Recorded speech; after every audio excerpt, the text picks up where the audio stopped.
but I really hope that people are ready for a sort of new take on company. I think it's time.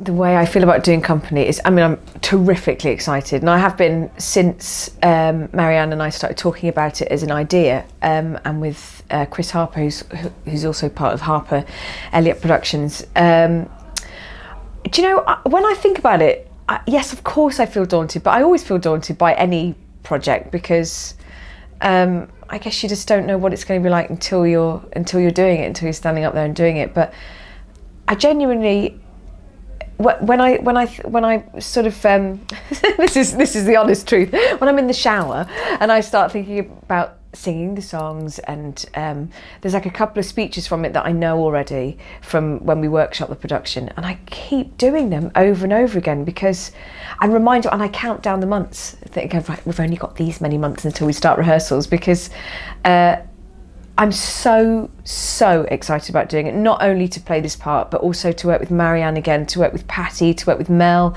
the designer Bunny, and I don't think I've felt this excited about a project for a long time.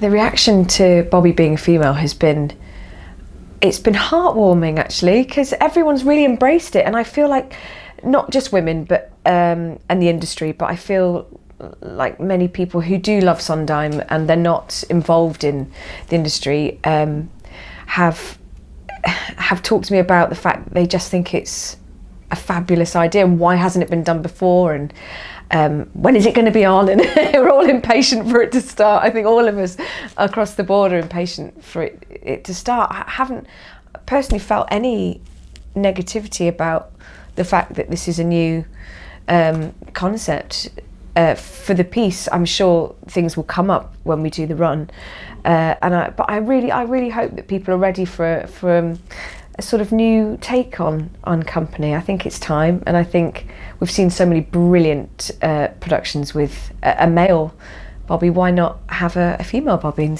see what it's like? Oh, the workshop was just heaven. It was a heat wave. I can't remember when it was. Not last year, the year before. Yeah, not last year, but the year before.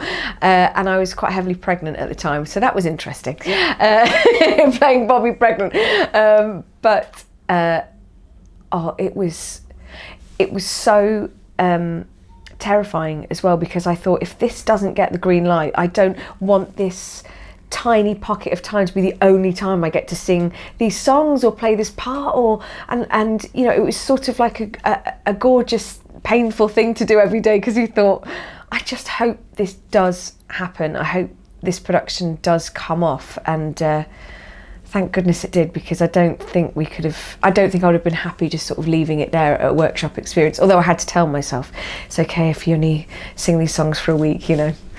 From what I hear, Stephen was I know Steve was I think he liked them. He said we could do it, so he obviously didn't hate it. I think he really likes the idea now. Obviously he's a huge fan of Marianne's, who, we all are, so I think that helps, that goes a long way.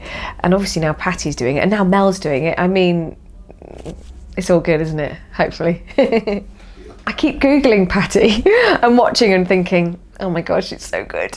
I'm really excited. I really want to meet her and just sort of have a cup of tea and just see what she's like to chat to. The thought of being on stage with her makes my heart race, and watching her perform also. I feel like it's going to be ridiculous. I'll be in a scene with her going, oh my God, that's something. I don't know how to get over her singing her song and then go, I think I want to turn to the audience and go, ladies and gentlemen, hello. So yeah, it's so exciting. I think it's really exciting for London to have her to come back, and I don't know when the last time she was here, but to play this part as well. I know she's done it in concert, and she has done many brilliant versions of Joanne's number, but to see her in a production of it is going to be I mean, I sort of want to watch her from the auditorium, but I'll be very privileged to act opposite her. It'll be amazing. I think Company's message, certainly our production, I think what we're trying to go for is just to bring up the conversation about relationships and maybe them not being so conventional anymore. You know, we don't live in a society where every female has a child, every female has a partner, or maybe they're a lesbian, or perhaps you're a gay man, or I think we're trying to ask the question about how do we feel as a society reacting against somebody who maybe not, who might not be in a relationship at a certain age where you think that you'd meet a woman of a certain age and she'd have a baby and she'd have a husband and she wouldn't be running around town with flight attendants and various other people. And if we're okay with that, I don't know if we're okay with that yet. And I think it's a question that I ask myself as a married mother, and lots of my friends aren't married and don't have children, and I'm fine with that. But I don't know how we feel as a society. Bobbi's she's a straight female. She likes men. Yeah, she likes men. But I don't know, because we haven't started rehearsals yet, so we could have an open conversation about whether she likes females. I don't think the way that it's constructed, certainly in this version, would push her towards being with a woman, but I don't know yet. We haven't explored it yet, so who knows. I think, certainly with the millennials and generations of having phones and dating apps and things like that, it's meant that lots of people are finding themselves single, and also I don't know. I've got a brother and a sister who are both single and are older than me, and it's just so hard to meet anyone. And I feel like it's getting hard. It's so depressing, isn't it? But I do feel like it's getting harder, but probably because we're all swiping. And it's like, how do we do the going to the pub, meeting a friend at a dinner party thing, Like will be now the married couple's trying to set her up with people and saying, have I got a guy for you, and all this kind of stuff. And everyone's trying to solve the singledom. Everyone's trying to solve the issue of Bobbi being single because it's making them feel like crap. They're just like, how do we solve this thing, because it's bringing up stuff for them about, harping back to when they were maybe sleeping around, or they weren't tied down with children in a marriage, and how that felt. And you're right. I mean, I'm hoping that we can quash that sort of thing about if a woman has sex with people of her own free will, how many she chooses to. That doesn't mean she's a slapper. It just means that she hasn't settled down and she's having fun. But you're quite right. If you're a bachelor, that is something that's like, good on you, but not for a woman. This is not my first Sondheim. I did, a side-by-side in Harrogate hundreds of years ago, when I was about 2, and then, which makes me really young now. This is good, I'm just aging myself down. And then I did Anyone Can Whistle at Jermyn Street, which was an extraordinary piece. I didn't know it until I started working on it. I did Sweeney Todd at the E&O. What else have I done? Gosh, I should be able to remember. But no, it's not my first Sondheim, but it is my... I've done Company. What am I talking about? I've done Company. I was like, hello, what have I done? I've obviously blanked that out, because I'm like, I've done Company in Sheffield. That's insane. I love Sondheim. He's just so good. There is nobody else like him. Every time I come to do Sondheim, I just think... and every time I open the script for this and I don't listen to anyone else do songs. If I'm listening to, the songs in my head about how I know they sound, I just think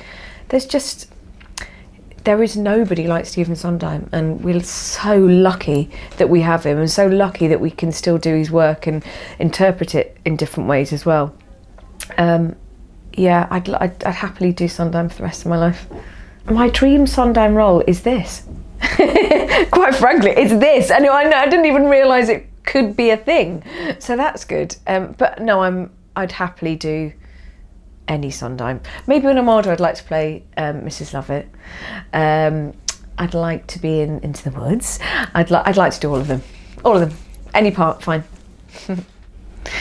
I think I don't know whether I do have a favourite Sondheim song. They change though. I feel that there's a different Sondheim song for whatever mood or where you are in your life. So I don't think I'd be able to pick my favourite song. Maybe when I'm doing this I'll have one that's my particular favourite. I don't have a favourite Sondheim. There's too many to choose from. That's like having the best box of chocolates and saying pick your favourite. There's not going to be one, is there? Because you've got about 5 or 6. And his case, it's about 20 to 25 more. No, I don't. I'm really hungry to do this part, and it's bizarre being here in this play, thinking about performing company here and knowing that I'm going to be standing backstage feeling completely different about walking on stage. And I think I'm going to be desperately excited to share it. And I can only hope that everyone loves it as much as I hope that we all will when we start doing it. I feel so passionate about this, and I hope it's met with the same feeling from the audience and from everybody who comes to see it.